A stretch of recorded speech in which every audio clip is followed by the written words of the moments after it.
Hey everyone, welcome to What Wears Watchin. Today, I'll be talking about the 2019 MCU panel at San Diego Comic-Con. I mean, come on, I had to talk about this. All of the Phase 4 stuff that was just announced and the stuff that wasn't announced, it absolutely blew my mind. So, I'll get to the stuff that's more interesting later, but first I'm going to talk about the stuff that, well, it's still cool, is less interesting to me, alright? So, the Black Widow movie was confirmed.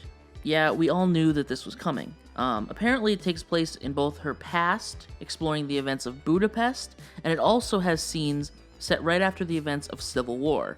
It probably explains how she went from breaking the Accords to being on the run with Steve and Sam. It sounds cool, but it's at the bottom of my hype list currently.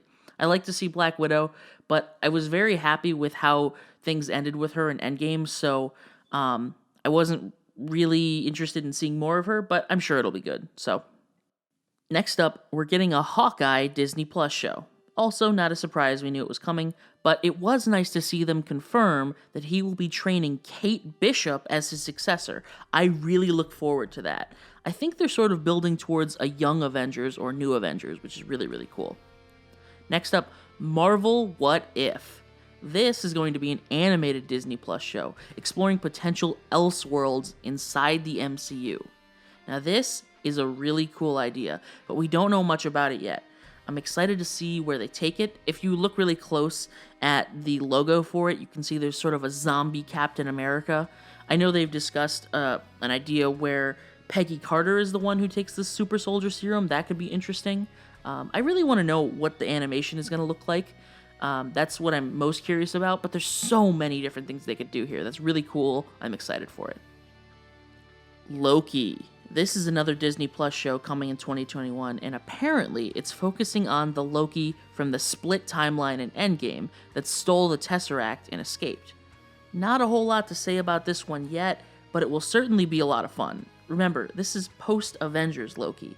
He's still a giant prick. He hasn't gotten some of the character development from Thor 2 and 3. So it'll be really interesting to see where he goes and what he does, how he acts, all that stuff.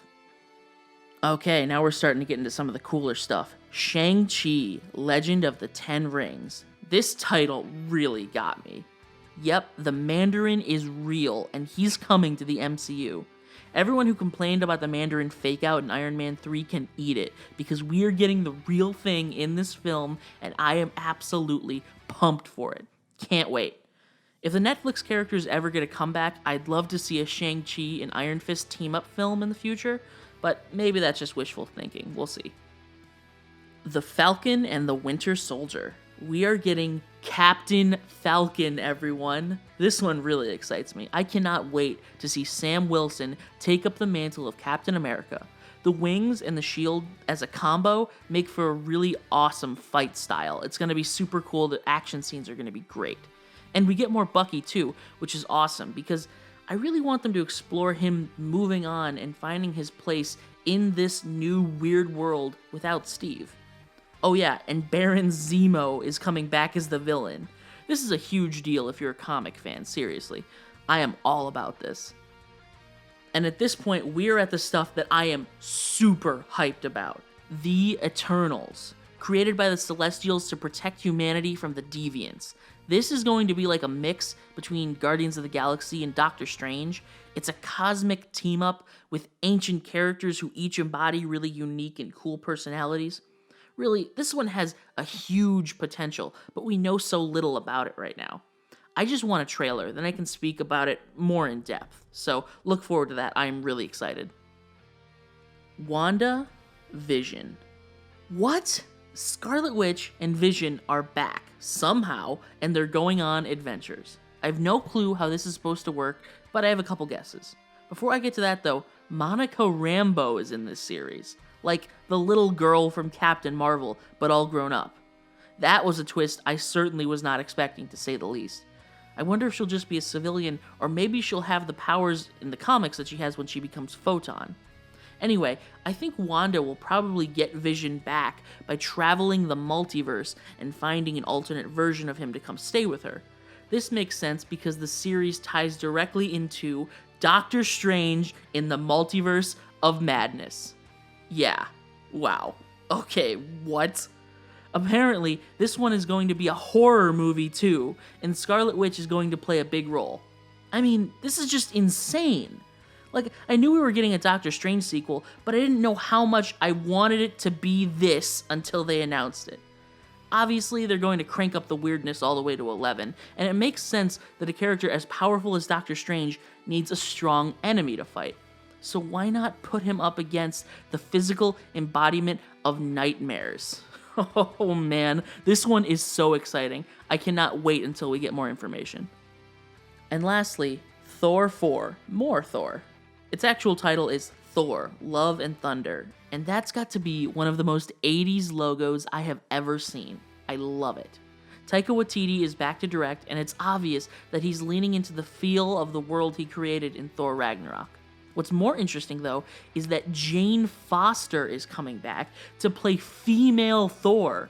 Yeah, the one from the comics, the recent comics. Talk about crazy. Mjolnir isn't around anymore, so I wonder how she's going to get Thor's powers. Unlike Mjolnir, Stormbreaker doesn't transfer Thor's strength, I don't think. Maybe Doctor Strange will open up a hole to a different universe and Thor will just grab Mjolnir, I don't know.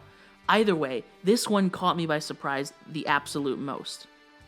Well, until the very end, where Feige announced Captain Marvel 2, Black Panther 2, Guardians Volume 3, Blade, Mutants, and the Fantastic Four. Oh my god. All of these are just being teased at the moment, and they'll likely be expanded upon further at D23 or maybe next year. All of these little ending announcements are absolutely crazy, but no Spider-Man 3 or Ant-Man 3? Maybe those are coming as well, I don't know. I also don't know if these things that he teased are going to be the second half of Phase 4, or would they be Phase 5? I guess we'll get more info at D23 this fall. Either way, this totally rejuvenated my passion for Marvel. I couldn't be more excited. Let me know which MCU project you are most excited for down in those comments. I've been Beware. This is What Wears Watchin'. Stay frosty.